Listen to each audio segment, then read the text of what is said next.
Guys, ഇന്നലെ എൻ്റെ ഒരു ഫ്രണ്ട് എന്നെ വിളിച്ചിട്ട് പറഞ്ഞു, ബ്രോ എന്തെങ്കിലും പൈസ മറക്കാനുണ്ടോ? അപ്പോൾ തന്നെ നിങ്ങൾക്ക് മനസ്സിലാവും ഇവിടുത്തെ സ്റ്റുഡൻസിൻ്റെ ഒക്കെ അവസ്ഥ എങ്ങനെയാണെന്ന്. പലപ്പോഴും ഇവിടെയുള്ള സ്റ്റുഡൻസ് ഷോർട്ടേജ് ആയിട്ടുള്ള മണി സിറ്റുവേഷൻസ് അനുഭവിക്കാറുള്ളവരാണ്. പലപ്പോഴും സ്റ്റുഡൻസൊക്കെ ഫീസ് അടയ്ക്കുന്ന പോലും മറ്റുള്ളവരുടെ കയ്യിൽ നിന്ന് മറച്ചിട്ടാണ് അവരുടെ പല ടൈമുകളിലും അവർ ഫീസ് അടയ്ക്കുന്നത്. പക്ഷേ നാട്ടിലുള്ളവർക്കൊരു വിചാരമുണ്ട്, ജോലിയായി എല്ലാമായി, അവർക്ക് 1 ലക്ഷം രൂപ കിട്ടുന്നുണ്ട്, അത് എല്ലാമായി എന്നുള്ളൊരു ചിന്തയുള്ള ഒത്തിരി ആൾക്കാരുണ്ട് നമ്മുടെ നാട്ടിൽ. ഇങ്ങനത്തെയൊക്കെയാണ് അവിടുത്തെ അവസ്ഥ. ഇതാണ് റിയാലിറ്റി.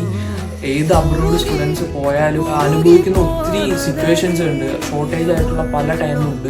അപ്പോൾ ഇതൊക്കെ നിങ്ങൾ മനസ്സിലാക്കണം. അപ്പോൾ പലവരും ചോദിക്കും, നിങ്ങൾക്ക് നാട്ടിൽ വന്ന് ജോലി എടുത്തുകൂടെ? നമുക്ക് പഠിച്ചിറങ്ങി കിട്ടുന്ന സാലറി എന്ന് പറയുമ്പോൾ നല്ല രീതിയിൽ കുറവാണ്. അതുകൊണ്ടാണ് നമ്മൾ ഓരോരുത്തരും ഓരോ സ്റ്റുഡൻസ് ഇവിടെ വന്ന് രക്ഷപ്പെടാൻ വേണ്ടി വരുന്നതാണ്. അപ്പോൾ ഒത്തിരി പേര് സാക്രിഫൈസ് ചെയ്യുന്നുണ്ട്. അതൊക്കെ എല്ലാവർക്കും ബെറ്ററിന് വേണ്ടി തന്നെയാണ്.